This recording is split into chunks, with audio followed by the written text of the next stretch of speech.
Good morning from Germany and a warm welcome to all of you. My name is Sandra Retzer and I'm the head of the Funding Programs Division at GIZ.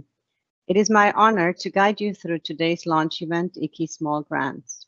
And I'm very happy to be here with you today and to hear about the IKI Small Grants. This is a matter of personal importance to me, since local actions on global challenges are critical to provide a livable future to everyone. First of all, I would like to inform you that this event is being recorded.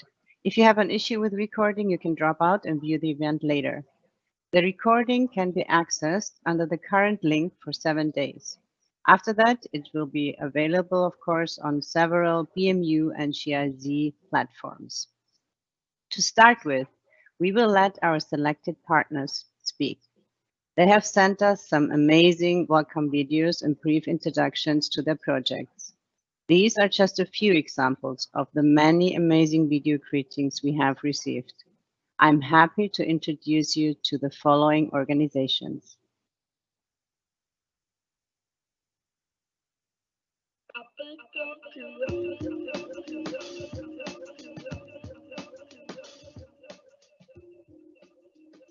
Hello, I'm Zainab from the Environmental Foundation Limited in Sri Lanka.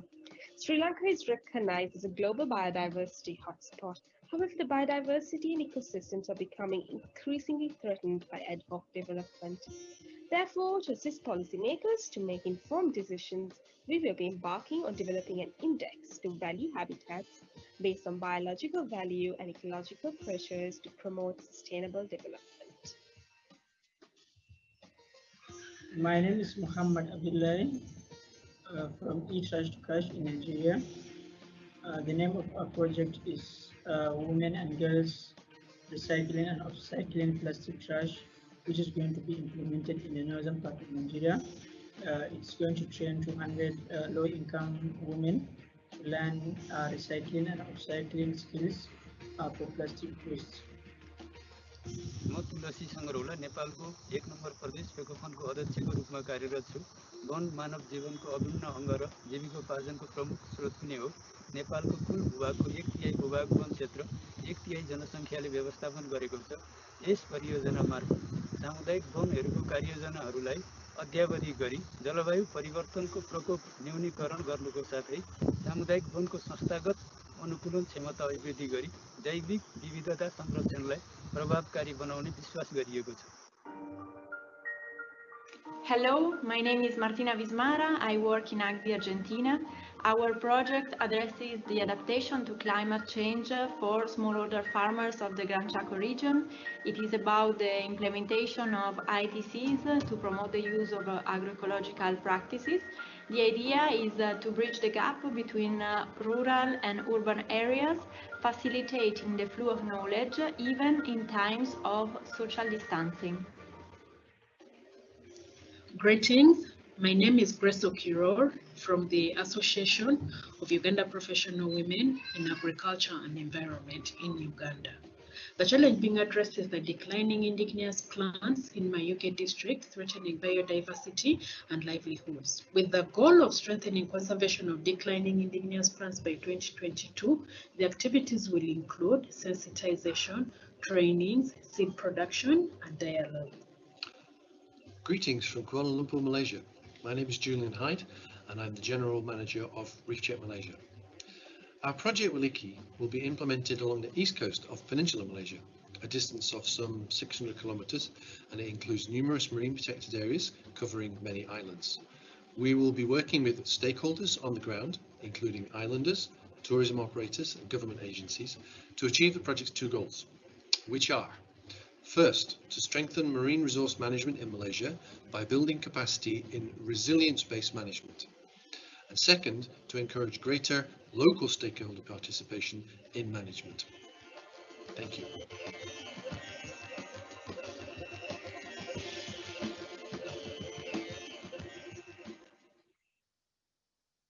Wonderful. Thanks once more to all the partners who have provided us with such wonderful messages. Next, I would like to share today's agenda with all of you. So during this event, my guests and I want to advocate for local action on climate mitigation, adaptation, and biodiversity protection as a key component for transformational change. And we would like to familiarize you with the goals and the second international call for proposals by IKI Small Grants. To this end, we will host the German Ministry of the Environment. We will provide an overview of the application process, and you will hear experiences and views from IKI Small Grants provided by its program manager, Nana Künkel. Most importantly, we will allocate a good part of our time for questions and remarks, because we want to make this launch event as interactive and helpful as possible for all of you. So please use the chat function to submit your questions, and all questions to the speakers and to the IKI Small Grants team are helpful for us. At the end of this event, we will provide sufficient time for a Q&A session, and our speakers, Philipp Behrens from BMU, the German Ministry of the Environment, and Nana Künkel from GIZ, they are going to provide extensive answers. And in order to make the process as efficient and as smooth as possible, please submit your questions ahead of time. You can even start now, if you like. So without further ado, I'm delighted to introduce Mr. Philipp Behrens, the head of division of the International Climate Initiative of the German Federal Ministry for the Environment, Nature Conservation and Nuclear Safety. And Philipp will provide a quick overview of the International Climate Initiative program. He will present some of the successes that have been already reached. Philipp, please take it away. Thank you very much, Sandra. Dear ladies and gentlemen, dear friends, good morning, good afternoon, good evening to all of you. On behalf of the German Ministry of the Environment and the International Climate Initiative, the IKI, I warmly welcome you to this launch event. I hope that you're all doing well in these difficult times. And a great thanks to the GIZ for organizing this important event. The IKI has so far supported more than 700 projects worldwide, with a total funding volume of almost 4 billion euros. The IKI is funding ambitious climate projects in developing countries and emerging economies in 4 areas, which are mitigation, adaptation, conservation of natural carbon sinks, and conservation of biodiversity. In 2017, we restructured the IKI, and since then, we are mainly focusing on large-scale projects with a funding volume of up to 20 million euros each. Those projects need to be implemented by consortia, and these consortia need to have a high local content. And that means that we expect that 50% of the funding are going to national or local organizations. In 2019, we complemented the structure of the IKI by introducing 2 new programs focusing on smaller projects. And one of them is the IKI Small Grants. Next, please. What is the vision of the IKI Small Grants? Local authorities, civil society organizations, or community-based organizations continue to find it difficult to obtain financial support in climate issues and biodiversity topics through the international finance regime. Often because existing funds or financing mechanisms are not tailored towards the needs of smaller actors. With IKI Small Grants, we want to contribute to closing this gap. With the IKI Small Grant scheme, BMU solidly supports local climate and biodiversity projects in developing countries and emerging economies. The BMU provides up to 30 million euros available to this scheme for a period of 6 years, with GIZ implementing this program. And we hope to support more than 100 projects. Our goal is to find regional and local solutions provided by small organizations, while at the same time supporting the implementing organizations in also developing their capacities and their networks. Next, please. 1 year ago, we launched the first call of IKI Small Grants at the COP25 in Madrid. During this launch event, we were listening to incredibly inspiring people that are already implementing small projects. So within the Ministry for the Environment, the BMU, we were all very curious to see the results of the call. And I think it's fair to say that it has been a great success. We received an overwhelming number of great project ideas. And I would like to thank all of you who participated in the first call for their engagement, their enthusiasm, and the important work that you are all doing in your countries. In the end, 38 projects were selected.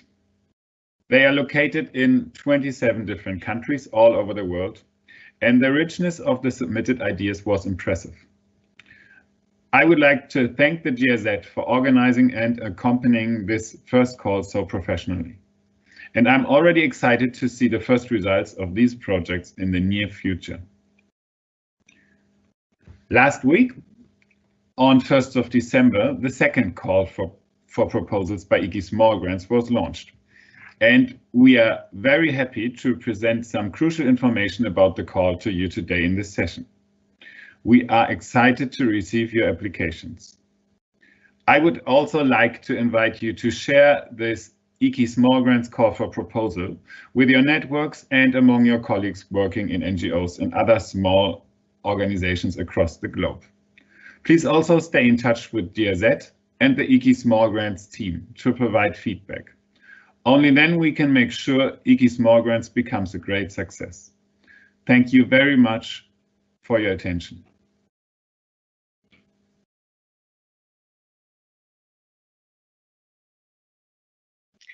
Thank you, Philipp, for your input. This is very exciting news, and I'm now delighted to introduce you also to my colleague, Nana Künkel. Nana is the program manager of the IKI Small Grants, and she will present us with more detailed information on the purpose of the IKI Small Grants, the funding information, and the application procedure. Nana, please enlighten us.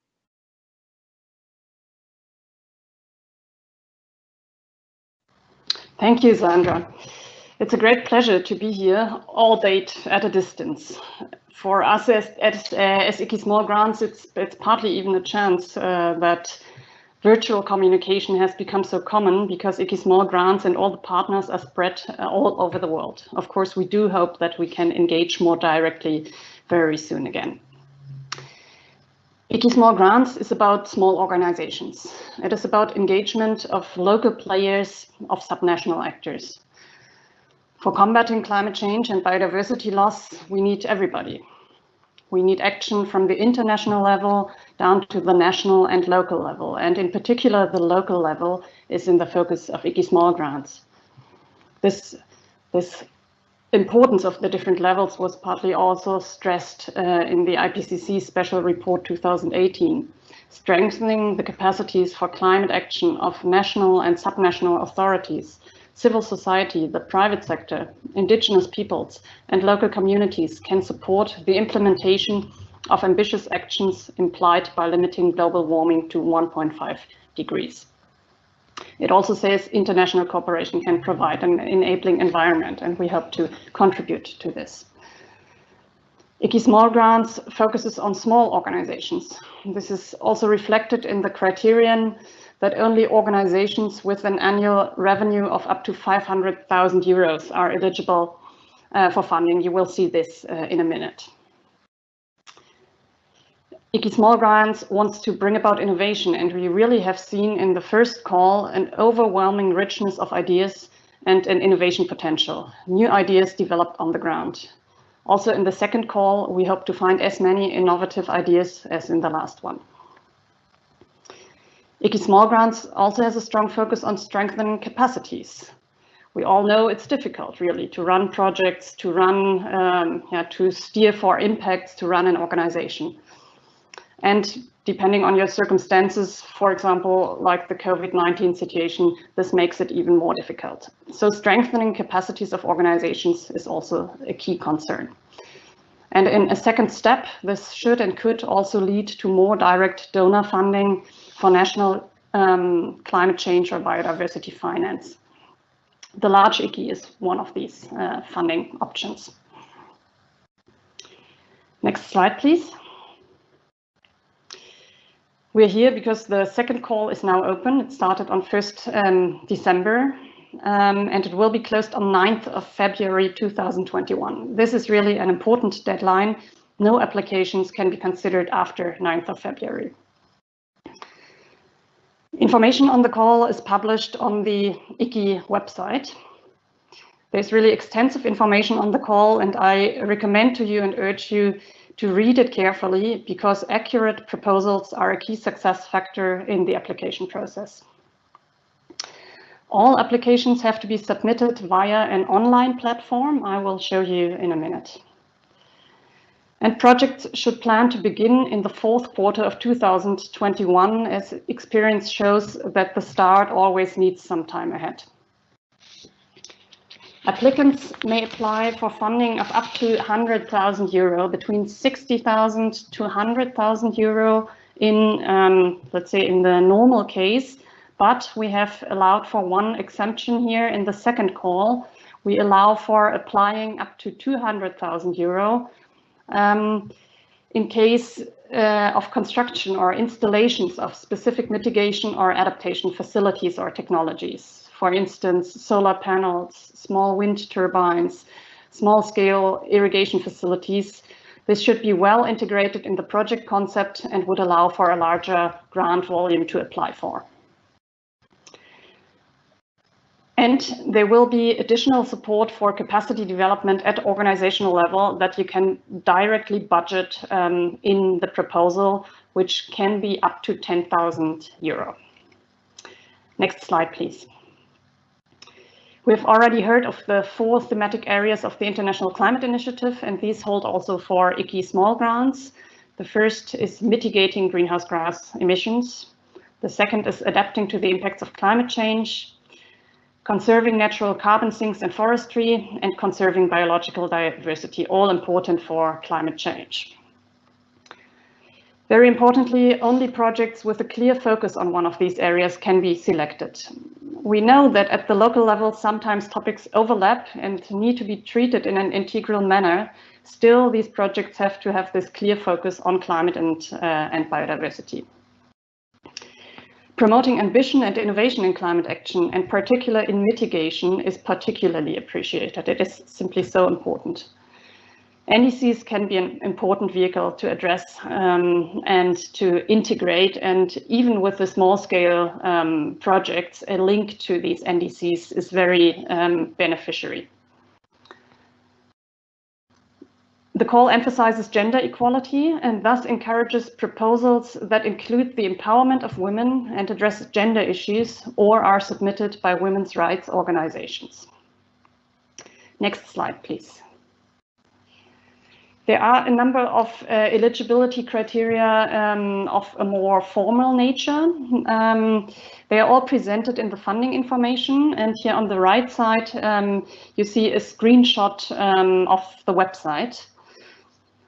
In the upper box you see the link to the online platform, very important. All documents and all the main body of the text has to be submitted via this online platform. You can even start registering now or having a glimpse at it through registering. Below, you see the key document, the funding information, which details all eligibility criteria, focus, well, the entire call. And there are further detailed application guidelines, which help filling out the document, which help designing a good proposal. And there are a number of templates that have to also be filled in and have to be uploaded on the online platform. Let us go through the criteria. Organizations have to be registered in ODA countries. They have to be non-governmental organizations, civil society organizations, or companies even. Not eligible, importantly, are individuals or natural persons, one woman, one man organizations. In order to target or to give small organizations a chance, the average annual turnover is limited to 500,000 euros. There are a number of additional requirements. I would like to direct you to the funding information on legal status, accounting capabilities, which are also important. And projects should be scheduled for a period of 24 months as an implementation period. Next slide, please. You may be interested of what happens after you submitted your proposals. The selection process is carried out by GIZ and BMU. Technical selection, review, support to US applicants is handled by us in GIZ. Proposals will be thoroughly reviewed by GIZ, and we want to design jointly capacity packages, looking at what you have submitted on your proposals and seeing what we can advise and what we can add from the perspective of GIZ. Also, projects have to be endorsed by the partner governments. There will be an exchange of information with relevant government focal points of partner countries, and they will endorse and have to endorse the projects. After this has all been finalized, grant agreements are being concluded between GIZ and the applicants. Next slide, please.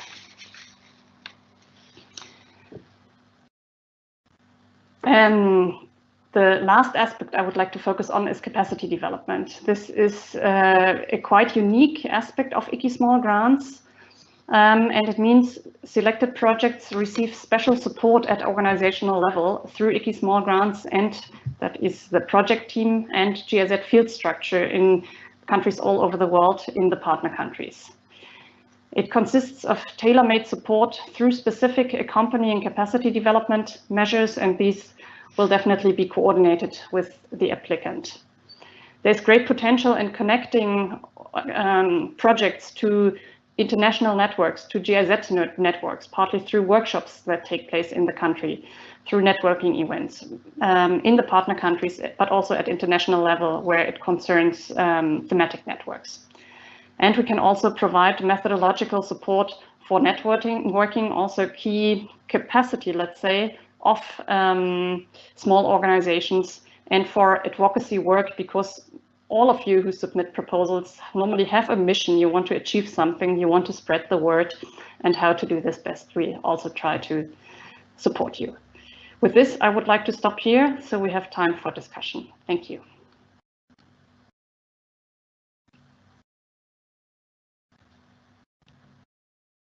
Yeah, thank you, Nana, for your insights and explications. Before we start our Q&A session, we will share some more greeting messages from our partners worldwide.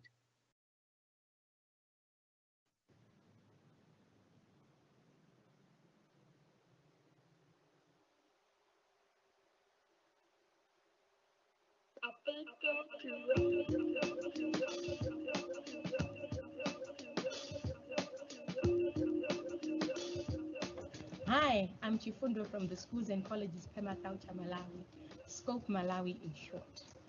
Scope Malawi works with school communities, that is the learners, the teachers, and their parents. First, the community identifies their needs. Then collectively with our support, they work on sustainable ecological solutions to tackle their needs. Whether the needs are nutritional, educational, energy, or whatever the needs the community has identified, the community will then work holistically to try and meet their challenges. Thank you all for listening. Hello, my name is Javier Aguilera. I work in the Association for the Strategic Development of the Environment. Our project will be implemented in a climate vulnerable community of the Andean region of Bolivia. Its goal is to improve local capacities for climate change adaptation of cannabis producers based on the use of agroecological practices with a holistic management approach. I am Thais Corral, the director of Sinaldo Vale. We are located in Rio de Janeiro, Brazil. And in our location, Mata Atlântica, we have many exotic species like the jackfruit. And we are teaching small farmers to generate income through agroforestry, and in that way they can manage them. Hello, namaste. I am Nivesh Pugar, and then to talk about more about this project, I would like to let you guys know that Bilanagar is an upcoming city where there is high use of vehicles that is actually polluting and degrading the environment. So based on that, we have already done a pre-feasibility survey over there, and then according to that, we are planning to do a sustainable mobility plan where we would be actually focusing on walking, cycling, and electric vehicles. Los humedales altoandinos del noroeste de Argentina, a más de 3.000 metros sobre el nivel del mar, son ecosistemas frágiles. Sin embargo, en la actualidad se ven amenazados por la industria del litio. El litio es un mineral con un potencial para aportar a la discusión de la transición energética y la movilidad eléctrica. En la Fundación Ambiente de Recursos Naturales desde Argentina y con el apoyo de la Iniciativa Climática Internacional, Icky, buscamos revalorizar y rescatar el valor de los ecosistemas en las discusiones políticas de alto nivel, tanto en la agenda climática como de biodiversidad y de desarrollo. Hello, I'm Vinay Jaju from Switch On Foundation, West Bengal, India. Our project, Sustainably Scaling Solar Irrigation, works on facilitating financing in India from leading banks by setting up guarantee funds so that marginal farmers can get access to efficient irrigation, thereby ensuring we mitigate climate change as well as we're able to get them out of poverty.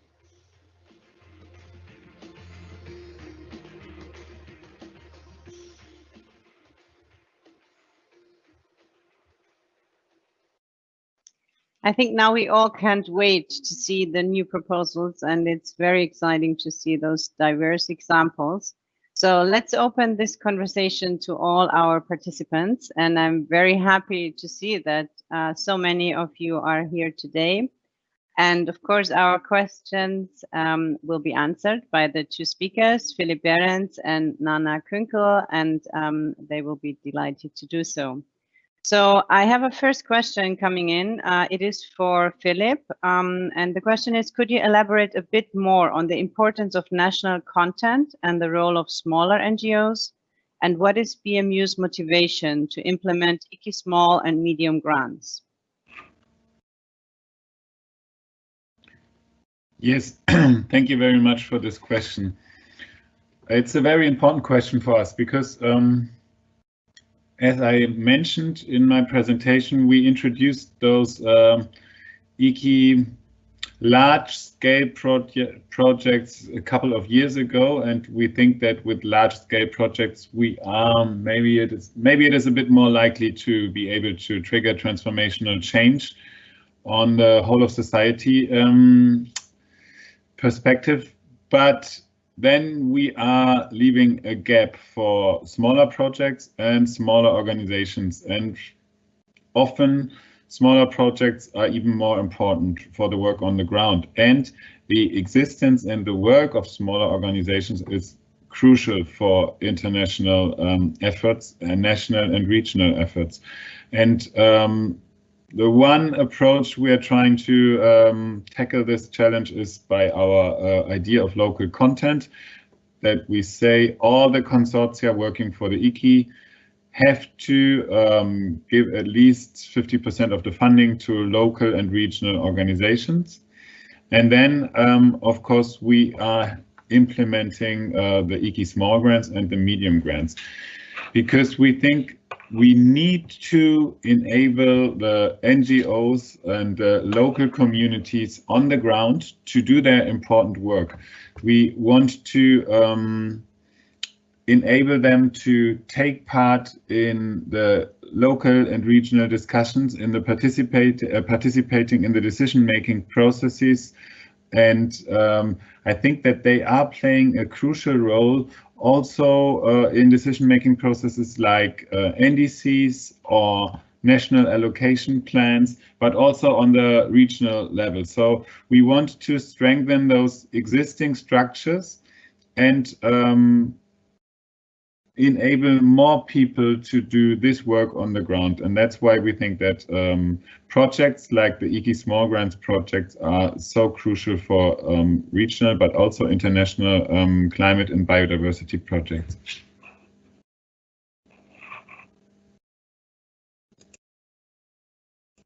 Yeah, Philipp just mentioned the work on the ground. So Nana, there is a question for you. Why is the project duration limited to 2 years? Does this make sense? And the example is, for example, if you install solar panels and they are running for several years. So why is it only 2 years? And does project duration for you refer to the installment of panels only? Yeah, thank you very much for this question. Excellent. The sustainability of the projects really is also an important, is a huge concern for everybody who puts funding into activities, but also in the general logic, let's say, of IKI Small Grants, where we really want to help make good projects. 2 years normally for this, let's say, volume was assessed to be quite suitable. Yeah, but there is also the possibility to apply for longer periods with a good explanation. And we do appreciate if there is, as you say, with fencing, it needs preparation time, it needs the installation itself.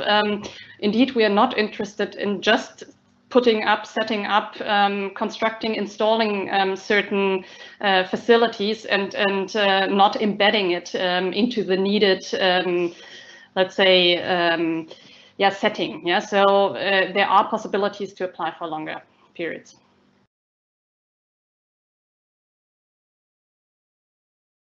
Yeah, thank you very much, Nana. And as a follow-up question, could you explain what includes installation? So you already mentioned fencing right now. So the question is fencing regarded as an installation? And then the second part of the question is, like, how could the organization apply for the proposed 200,000 euro funding instead of the 100,000 euro? Mm-hmm. Yeah, thank you very much. This is a new, let's say, feature of IKI Small Grants in this call. We had the limit to 100,000 euro in the first call, and we realized that we do want to incentivize, for example, mitigation projects. Partly this goes in hand with small financing aspects. I mean, we're still in the small projects area. So indeed, it's somewhat new for us. The applications do not differ. They show the budget for 200,000. It should be reflected also in both the technical proposal and the budget should be well integrated, of course. The sustainability aspects, the aspects of embedding the financing, let's say, and the small investments into the projects should also be shown, and otherwise it would go with normal projects. I will show the exact wording in the funding information in case construction of specific mitigation facility is an integral part of the project. So we only have given examples of what that might be. Fencing came up here now in a question, and in my understanding that would clearly fall under this. It's an investment which needs additional money. Yeah, so investments rather than advisory services. Smaller parts can also be in the 100,000 euro projects. But if and when this is a significant step to showcase, to have small demonstration sites, that would qualify for the 200,000.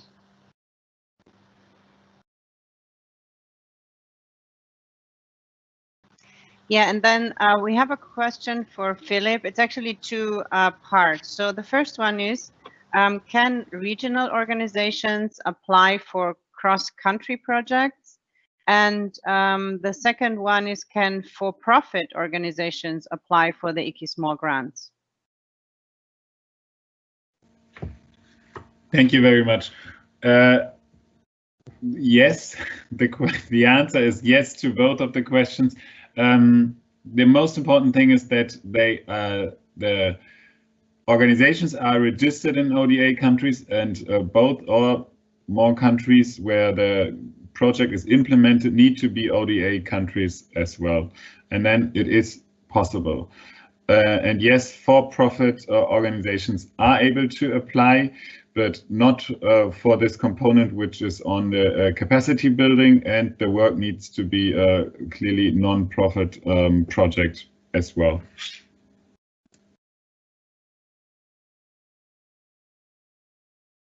Yeah, and then Nana, for you, we have a whole bunch of questions around the capacity building component. So the first one is in general. So how does IKI Small Grants consider the recent and consistently changing COVID-19 situation in the selection of the implementation of projects? And then when it comes to the capacity building component of that, the question is the COVID-19 pandemic in India, that's the example, where this organization is based, has made fieldwork extremely difficult. So could you explain in what manner will capacity building work then?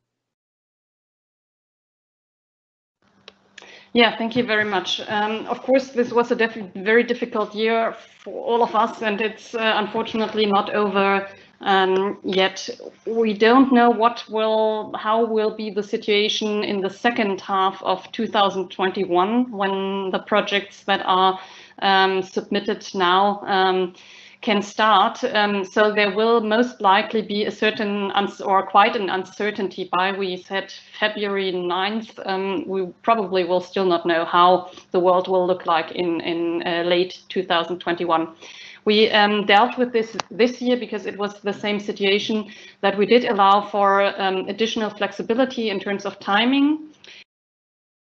Allow for an extra 5,000 euro approximately per project if applied for and if needed and if justified in the projects. This was, for example, for measures very simple, let's say even measures like buying face masks and disinfectants, but also investing in, maybe that then comes also a bit more to the capacity development, also learning and investing in in equipment or for more virtual formats.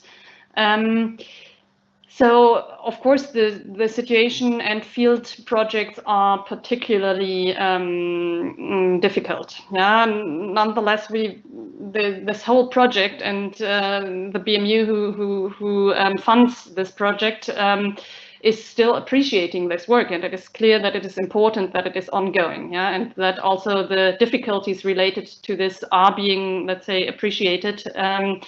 So the very design of the measures would still be something where you are the best expert in the end to decide.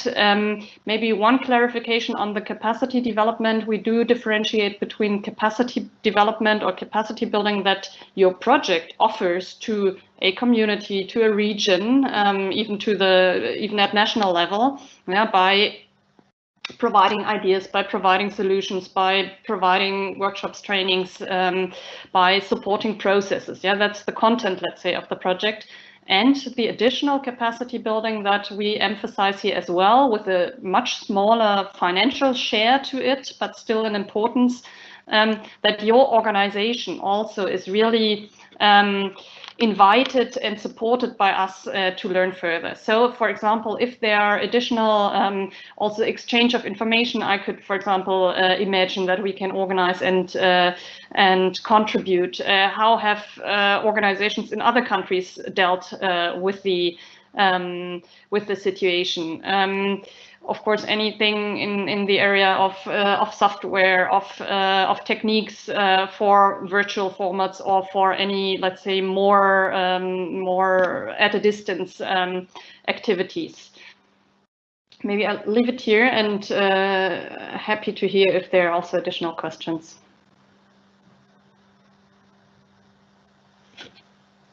Yeah, actually, Nana, you answered already some of the questions, but probably as a follow-up, because you just talked about, like, what do you understand by capacity building measures? And you said that it's on the one hand, the ones that you would like to receive from GIZ, but on the other hand, it is also measures that the organizations would like to implement. So this was one of the questions, but as a follow-up, so for example, for the first case, so the implementing measures that you receive, or capacity building measures that you receive from GIZ, so how should they be reflected in the budget, in the proposal that they are asking for? Could you elaborate on that, please?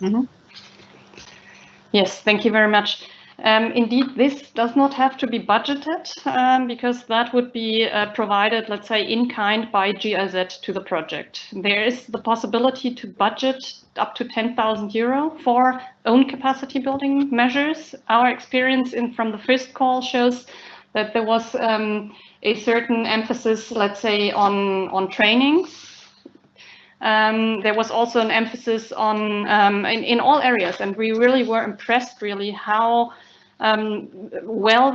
strongly reflected the organizations were, and were quite aware of their capacity building needs. And what we want to make sure is that this is a very also targeting, let's say, in the very efficient and important areas where your organization needs capacity development. I just want to give you a few examples. There were trainings, for example, on results-based monitoring, on evaluation, on adaptation to climate change, to MS Teams, Microsoft Office, team trainings, partly individual trainings, hosting of networking events. They were also maybe again related to the very field level work. There were even courses for extension workers at the very local level in terms of writing and reading skills. But there were also more organizational development questions, administrative questions, like corruption prevention courses, for example, very important too, because organizations, of course, do have to have a good structure. Project cycle management, those are aspects which partly are suitable for to be budgeted by the organizations, but can also partly be complemented by advice or by activities through GIZ, where, of course, the integration into networks is a strong, let's say, asset that the GIZ field structure can provide, but also working really a little bit on the job learning, working closely, doing a bit back and forth of strategies, for example, on organizations, and really have a sparring partner also in the country. And that really has to be designed jointly.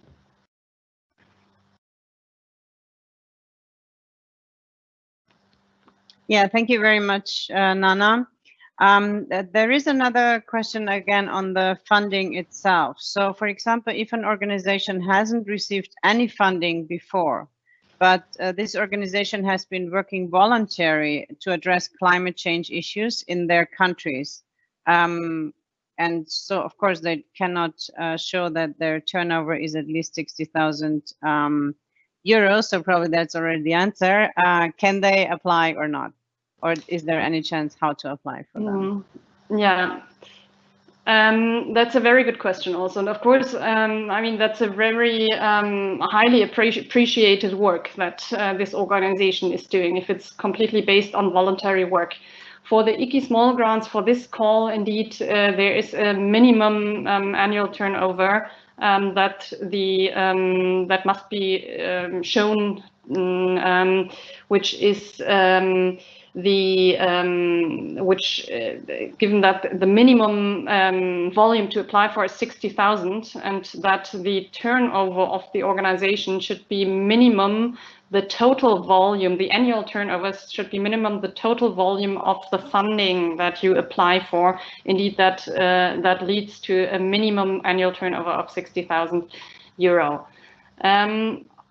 I would also recommend, and maybe you are being approached also by colleagues here in the chat, that maybe you do approach us and see whether there are other opportunities also for financing such really valuable contributions.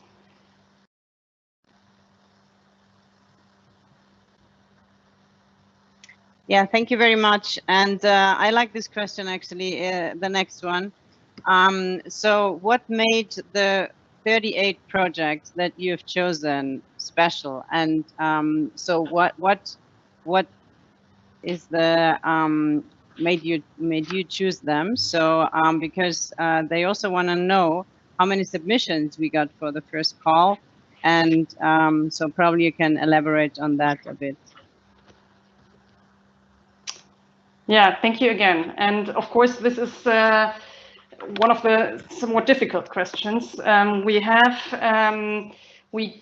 have received last time more than 500,000. I'm sorry, 500 applications. Yeah, and they were all quite rich, or had their strengths. Some of them had their weaknesses, of course. That is also in the nature of an open call. We are aware also of a certain responsibility, yeah, for dealing with your time when you apply here for this call. The entire application procedure and the level of detail we require in the application is considerable. Yeah, so if you look at the documents, it's not that it's being done in 1 hour. Yeah, so we are aware of this responsibility. We do have to make a choice in the end. I mean, very important and a major success factor is indeed the quality of the projects, and also carefully reading upfront whether you meet all formal eligibility criteria, because we also did receive quite a number of applications which did not meet these criteria, as I mentioned, for example, the minimum turnover, or many other aspects as well. So in terms of project concept, it's important that these clearly address one of the IKI funding areas, as mentioned: mitigation, adaptation, forests, RED, and biodiversity. Formally correct applications and submission of all required documents is a must. Strict adherence to all funding conditions. They're described in all detail in the supporting documents, and for detailed questions you can also approach us via the email, which is being shown on the screen, and it's easy to find. Correct filling in of the budget template, clean formulation of outcomes, outputs, indicators, and activities. Project concepts technically convincing, realistic, replicable if possible, or I mean that's a matter of judgment, and coherent formulation of required capacity development measures. Nonetheless, in the end, there's still an aspect of choice to make, yeah, and we had to make this choice. We were very happy. We're proud of the proposals. We made a very solid technical assessment. But still, of course, there are a number or a high number of projects which didn't succeed in the last time. What we also hope to give a little contribution to you through this process is really sticking to international standards in our applications, providing the application guidelines, which we try to really break down and make readable and understandable, and try to put it in context for a small organization, yeah, that bridging this gap of adhering and fulfilling, meeting international standards, but making it doable for a small project. So hopefully one aspect or one benefit you would have is that you have a well-formulated project that possibly can also find funding under a different opportunity.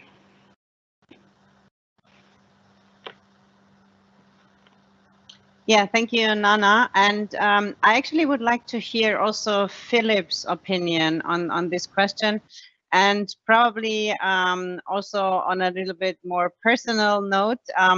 So there is one question that asks you, so what are the kinds of projects that will have the best chances to get selected for funding? So probably you cannot extensively answer this question, but so what, in your opinion, is the most important thing also for BMU for the projects that are being selected, Philipp? Thanks a lot.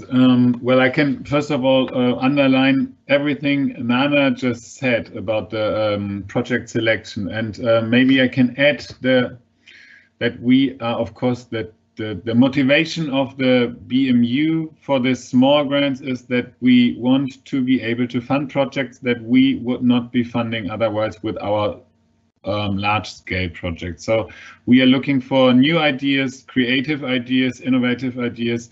And of course, for us, it's also important that we have a broad variety of projects, of ideas, that all areas are covered, that we are able to cover as many countries as possible, and not all the projects are implemented in one country or one region. So this variety is important for us when we are talking about the selection process. So that is very difficult for you as implementers to take into account, but that might be one of the reasons why we select projects in the end, additional to the quality components.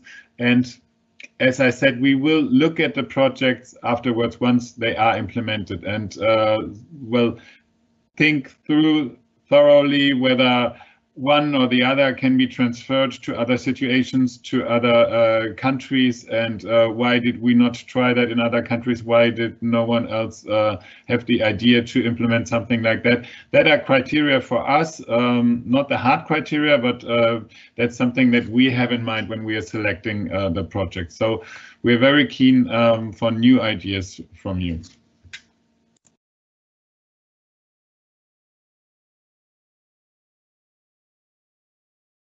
And I would like to start with a question for Nana. It's actually quite extensive. And first of all, of course, the audience is thanking you for the presentation and the great work we are doing.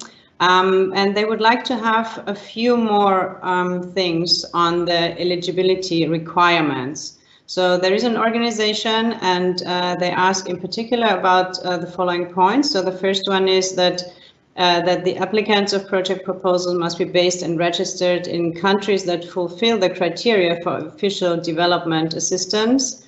And this person is from an organization that is based in the United States, but they have registered offices in Uganda and Zambia to apply. So, and these offices that only exist since 1 year, but the staff of the US organization has been working in these countries for many years. So they would like to know, are they eligible to apply for funding or not? Nana, could you answer that, please? Yeah, thank you very much for this question. Given this very detailed description, thank you so much for that.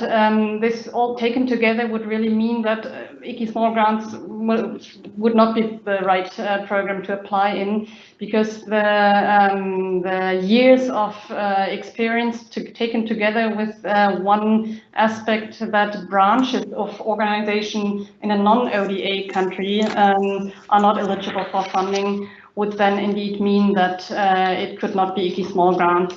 Maybe just on the reasoning behind that is that we really try to focus on organizations which have less well-developed network behind them.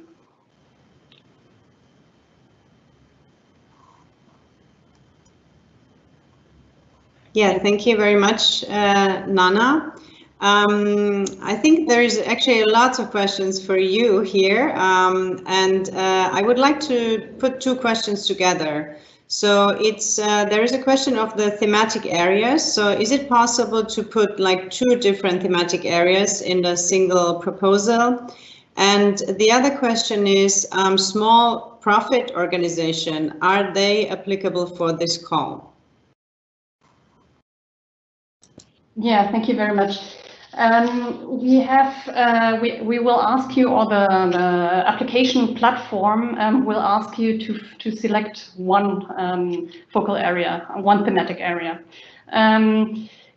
Throughout the proposal, you will have the chance to describe also the benefits in other funding areas, thematic areas, but you should focus clearly on the most important thematic area. This is on the first question. The second question on profit organizations. For-profit organizations can apply if the projects they submit are strictly non-for-profit. So yes, they can apply. And the feature of capacity development, that only applies for non-for-profit organizations. Yeah, this additional 10,000 euro, which potentially can be budgeted for capacity development measures. Yeah, thank you very much. And there is a question for Philipp. Philipp, what role does national content and local organizations play in the vision of your ministry? And adding on to that, there's another one. Why is capacity development so important? What is needed most in your experience, and how can IKI Small Grants contribute to that? Yes, thank you very much. Well, the idea of local content is something that we are trying to focusing on our, as well in the large scale projects as in the small scale projects.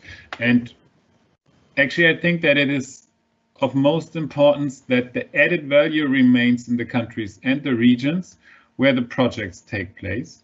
And we want to strengthen local structures. So local NGOs and also communities should be enabled to implement many other projects.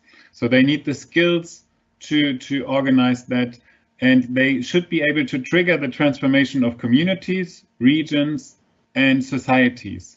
And for that, we also want to give small organizations a voice to be able to participate in local and national decision-making processes, such as, for example, the NDCs.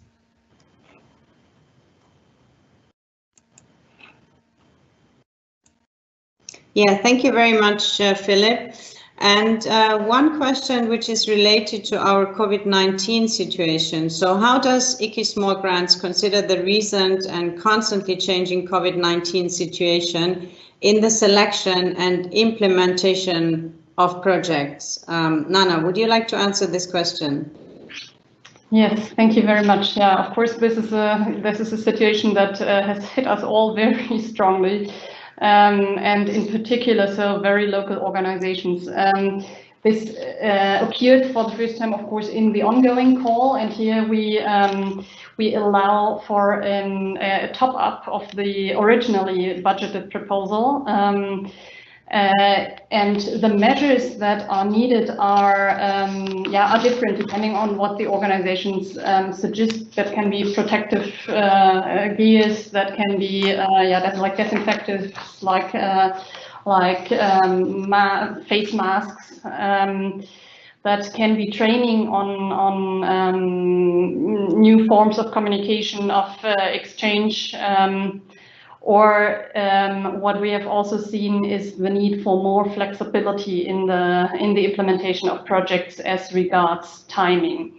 Now, for the upcoming call, nobody knows what will happen in, let's say, starting second half of next year. So we expect that we would yeah, we would show a similar degree of flexibility if the situation, or in a certain country, the situation is still very difficult.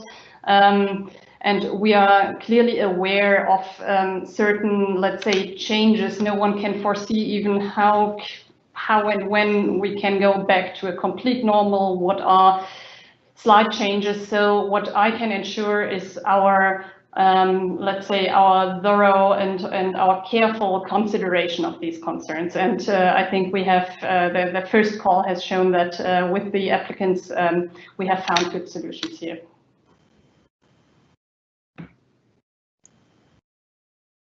Yeah, thank you very much, Nana. And there is another question for you. So it's very specific about, so for a social entrepreneurship registered in Germany, which will be working with a local organization in Colombia, is it possible for them to apply with their organization in Germany? Yeah, the answer is quite clear here as well. The German organization cannot apply in IKI Small Grants. A completely separate, let's say, proposal of the organization in Colombia might be an option to look into.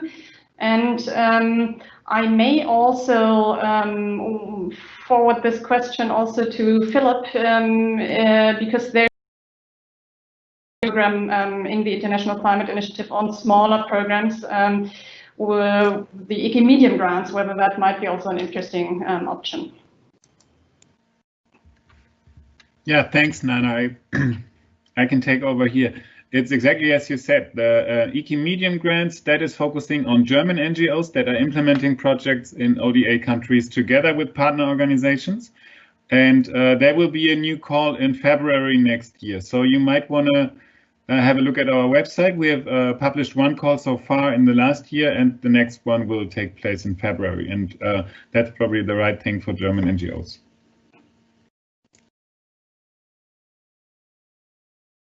Yeah, thank you, Philipp and Nana. And there is another question to the two of you, and that is if the call is open for all ODA countries. And what this person is referring to is in conflictive or politically sensitive countries like Afghanistan or Palestine, could there also be organizations from these countries that apply for the IKI Small Grants? Yeah, I'm happy to answer this question. Also, in general, all ODA countries are eligible, and I think we would have to look in this, elaborate on the specific circumstances together with the applicant, also on the sustainability of the project. But it can also be argued and seen that in especially in such situations, also local engagement and keeping up civil society structures is very important.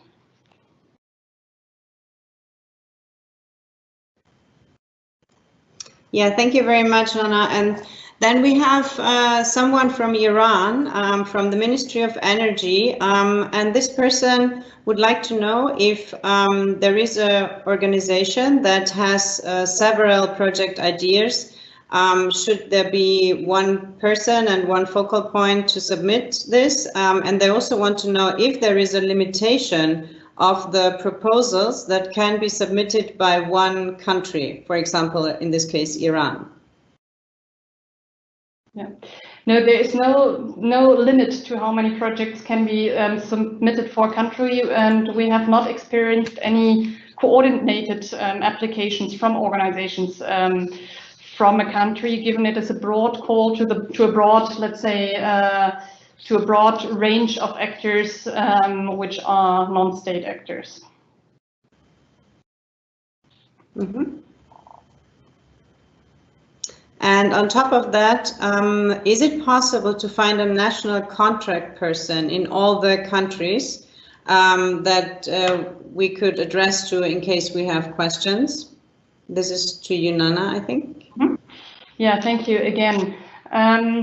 As many of you know, GIZ has many country offices and many ongoing projects in many countries of the world.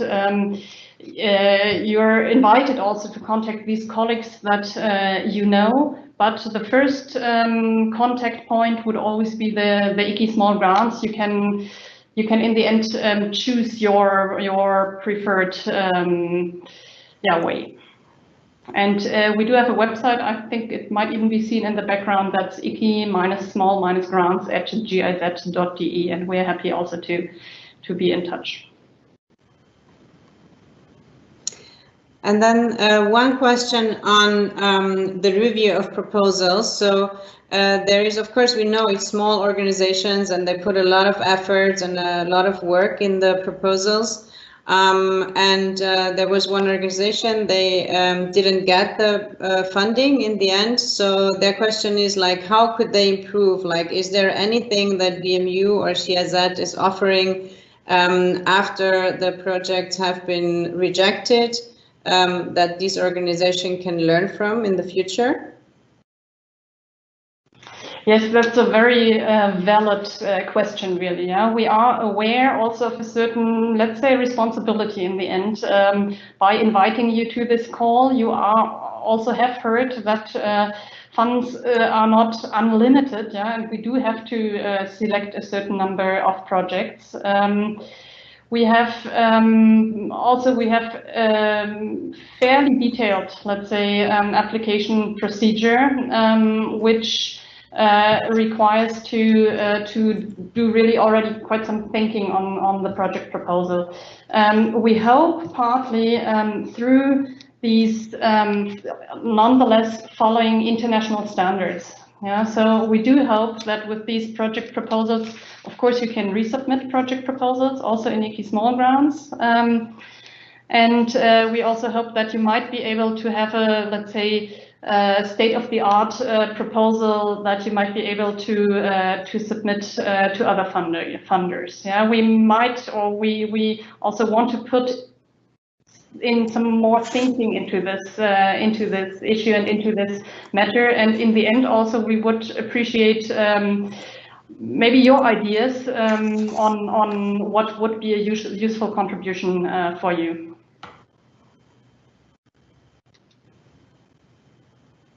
Yeah, thank you very much. And there is another question also on the endorsement, because you mentioned in your presentation, Nana, that there is an endorsement of the local government needed. So what is it? What does it look like? Is it a letter of intent or what are you thinking of? Mm-hmm. Yeah, thank you again. This endorsement is it is not needed that the applicant and the organization provides a letter of support or so from the government. It's at the national level that the German government indeed will approach the UNFCCC and CBD focal points and ask for their agreement to the project. And the experience often shows that, depending a little bit maybe on the size of the countries, that the contact to these institutions, definitely the general picture, of course, of the landscape of actors in the countries is available there.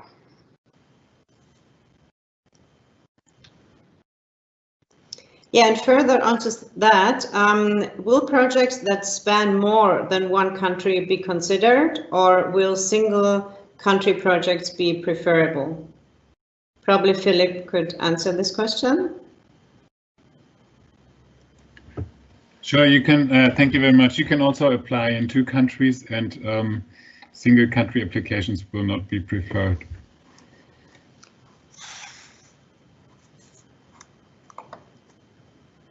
Okay, wonderful. And looking a bit on our time, I think there is one more question that we can ask, and I would like to pass this question again on to Nana. And it's why is capacity development important, and what is needed most in your experience, and how can IKI Small Grants contribute to that? Our intention really is to be as sustainable as possible with this program for us, but more so particularly for the organizations.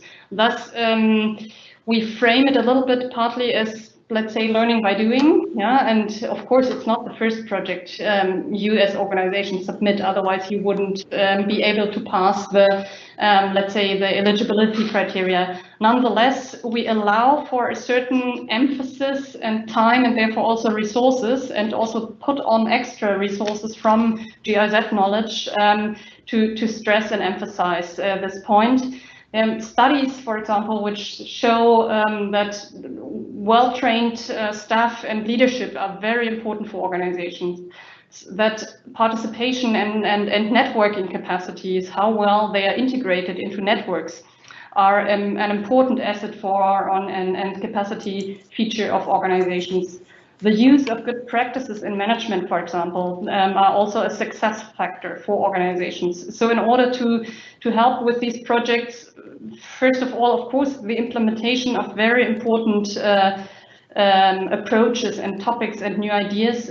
We also want to help making these projects and making these organizations as sustainable as possible. And we have seen very creative, let's say, but also needs-based really demands, which we have the chance here also to address, like just to name a few, trainings, of course, play an important role in different fields, thematic fields like adaptation to climate change, vulnerability assessments, like results-based monitoring and evaluation, partly language skills. Of course, we do work in English, and English is an important international language also regarding donor funding.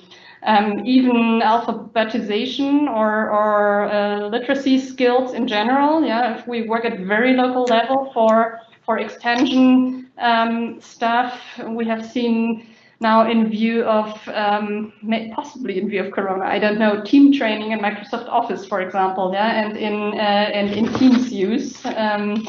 So there's a really broad range that the organizations suggest themselves, and we provide, in addition, maybe a bit strategic foresight of what could help an organization to be even better in implementing and applying them possibly for new and other funding in future.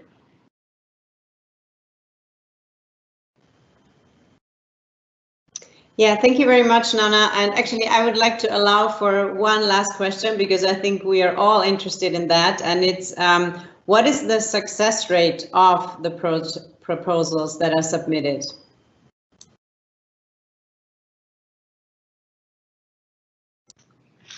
Yeah, I guess I have to, I should take this. We had last time really an overwhelming number of applications. We had a bit more than 500 applications, and we selected 38. Yeah, so it's less than 10%. We, regarding the absolute number of projects to be, or proposals to be selected this year, we expect somewhat similar, 25 to 30. We have it on the slide, and we even have it in the funding information, and that is also, we think, important that we are transparent here on what is the chance for success.